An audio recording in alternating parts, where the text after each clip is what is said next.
निकला? नहीं, इन दोनों तरह के नहीं चलते रहेंगे, पर वो जैसे एक व्यक्ति ने 1 लाख मैसेज किए हैं आपके मोबाइल में और आपने डिलीट नहीं किया है, तो पूरे रखे हैं ना, एक ही व्यक्ति के, वही नंबर है, वही बात है, 1 लाख बार की है।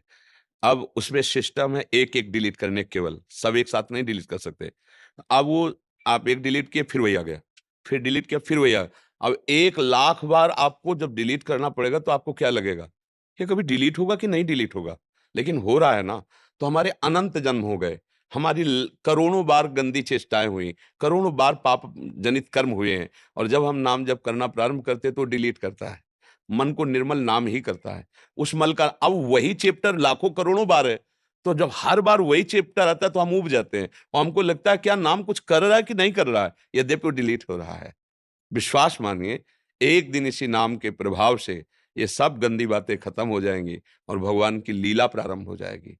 जैसे आप टीवी में देखते हैं ना, आँख खोल के, आँख खुली रहे या बंद रहे, वो अद्भुत श्यामा श्याम की दिव्य लीलाएँ, दिव्य भाव, दिव्य पर उस तक पहुँचने के लिए डटे रहना है ना, हमको हर समय प्रयासरत रहना है।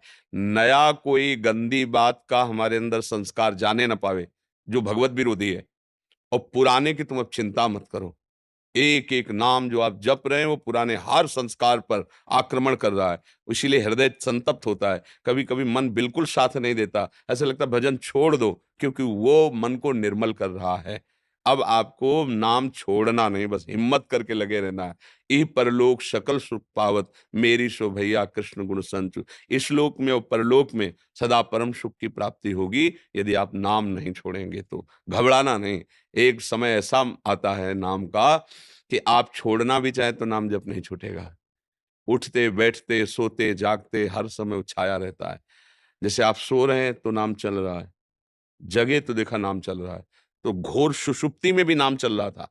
सोवत हूँ रसना रटे, राधा कृष्ण सुनाम। अभ्यास का बहुत बड़ा फल होता है। आप अभ्यासरत रहिए, ऊबिएगा नहीं। वही बात स्वप्न में, वही बात जागृत में करोड़ों बार आ सकती है, पर हर बार की बात डिलीट हो रही, वो आ नहीं रही है। जो मेरे मन में समाया हुआ है, वो सब नाम भगवान नष्ट कर रहे हैं, ऐसा भाव रखना, नहीं तो घबराहट पैदा हो जाएगी। समझ पा रहे ना आप?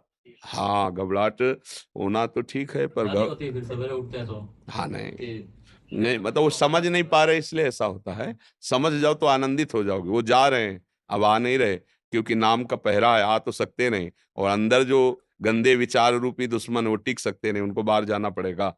तभी तो संत महात्मा का निर्मल मन हो जाता है।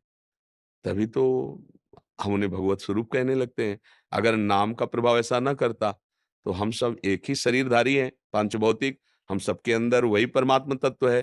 तो फिर एक मलिन स्वभाव, एक निर्मल स्वभाव, तो निर्मल किसने किया? भजन ने, भजन ने। समझ रहे ना? हम किसी संत के पास जाते हैं तो अंदर आता है ना, ये भगवान का भजन करते हैं, ये निर्मल स्वभाव वाले हैं, तभी तो हम उनको प्रणाम करते हैं, उन पर भाव रखते हैं। पर निर्मल किसने किया है? नाम ने। तो वो नाम क्या तुम्हारा निर्मलता करने में असमर्थ है क्या? नहीं, संत संग का फल है कि जैसे वो आप सरिस चाहें सबकी ना, जैसे वो आप भगवान में आनंदित हैं, ऐसे सब भगवान में आनंदित हो जाएँ। तो ये भाव पकड़े रहो।